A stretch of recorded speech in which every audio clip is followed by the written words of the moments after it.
Ngayong araw mga kegwa ay pupunta tayo sa Porac. Bali, paparehistro natin yung kasalang naganap namin ni Guada. So ito na nga, andito na kami sa Porac ngayon. So medyo mainit nga ngayon na araw. Nagmotor lang kaming dalawa niyan. So ito, papasok na kami. Mabuti ka mo, wala masyadong tao. So andito na nga si Guada sa information desk. Nagtanong na kami, so tinuro sa amin yung registrar. Ito, pinapasok rin kami agad and inasikaso rin kami agad. And boom, ganun lang kabilis. Nakuha na kagad namin yung lisensya. Yun, nililigpit na lang ni Guada yung papel and lumabas na rin kami dyan at saka nagbibideo-video na lang. Hi, I am now officially Mrs. De La Serna. Chares! May kalipas na yung pilang minuto.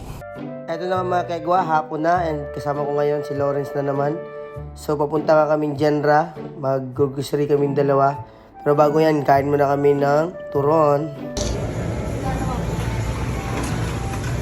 Eto nga, tamang tambay muna kami ni Lawrence sa labas habang umiinom ng gulaman, pampawala ng umay doon sa kinain namin.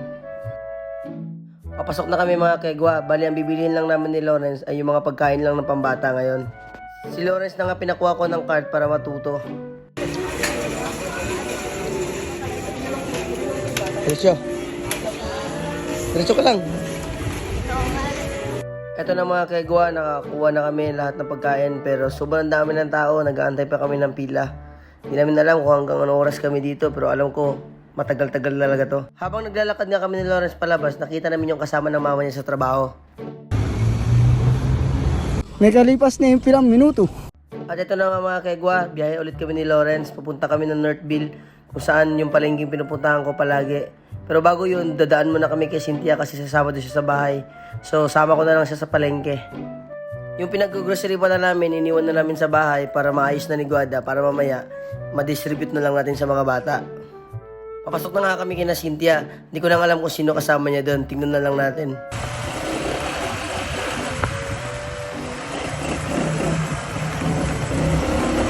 Bali na sa gate na nga kami ng boarding house nila Cynthia. Pagtripan ko na muna to sila.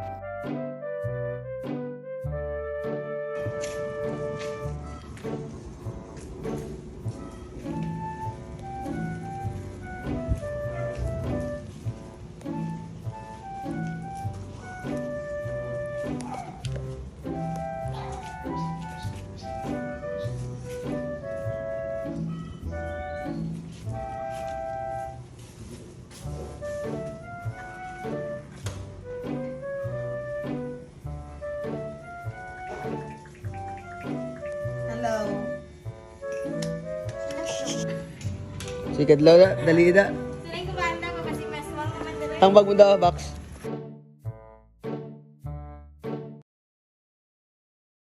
Ito na mga kegwa, nasa bahay na kami ulit. Bali nagliligpit na lang kami at inaayos na rin ni Guada yung mga pagkain.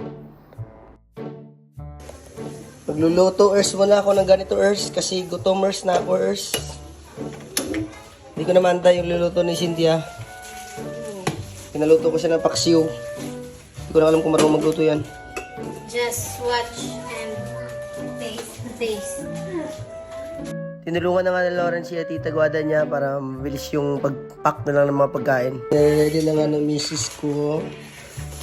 Tsaka ni Boy. Boy. Buti pa tong isa dito, palaro-laro lang. Ni Boy. So ito na nga lahat mga kegwa. Nasa 50 pieces yan na mga pagkain. So tamang kwentuhan na Cynthia dyan, no? Napaluto to ka? Sikat daw da. Lawrence, maganda na kayo ng Inutusan na nga ni Guada si Lawrence na tawagan yung dalawang tita niya sa kabila para sabay-sabay na kaming kumain. Eh naman, sarap. Gusto ko yan. Yung asta. Sabaw lang. Lawrence, sabihin mo, balik kayo 7:30, mamigay ka ba? Balik kayo 7:30! Balik kayo 7:30 ah. 7:30. Balik kayo mamaya ah. Balik kayo mamaya. 7:30 balik kayo ha. Bye. Tamang kain lang kami dito mga kegwa. Di pa dumating yung dalawang kapatid ni Guada. Ganun kasi talaga yun sila. Dapat yung nagluluto ka pa lang, yayain mo na silang kumain. Para tiyempo maluto, dun din sila darating. Tapos na ako kumain mga kegwa at sila ay tamang marites-marites lamang.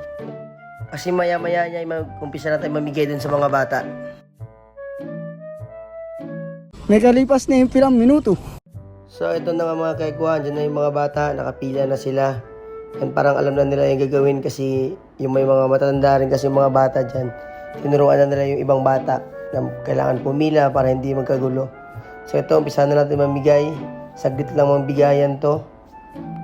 Naisipan kasi namin ni Guada na magbigay na lang ng pagkain sa kanila.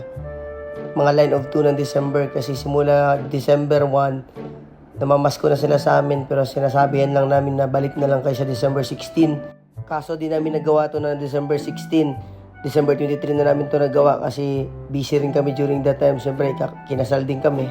Para sa akin kasi mga kaigwa, ang Christmas ay para talaga sa mga bata. Isipin nyo man nung bata pa tayo, di ba sobrang excited natin mag-Christmas kasi alam nating masaya, maraming palaro, at may iba pa. Pero ngayon may edad na tayo, halos di natin ramdam yung tunay na meaning ng Christmas. Dahil na din siguro may mga problema na tayong iniisip, di tulad nung bata tayo, makakain lang tayo ng 3 beses sa isang araw, masaya na tayo. Di tulad ngayon, di pwedeng hindi tayo magtrabaho kasi wala tayong kakainin. Dati bata tayo, uwi tayo, kakain na lang tayo agad. Di natin isipin paano magluto, anong lulutuin, yung mga ganun ba? Namigay nga rin si Nicole at saka si Dimple ng Mr. Milk, no? Kaya pinabigay na rin natin.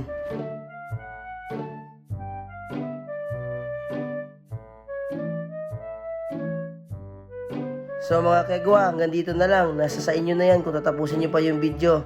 Pero hanggang dito na lang ako. Hanggang sa muli. Salamat sa panonood. Bye-bye!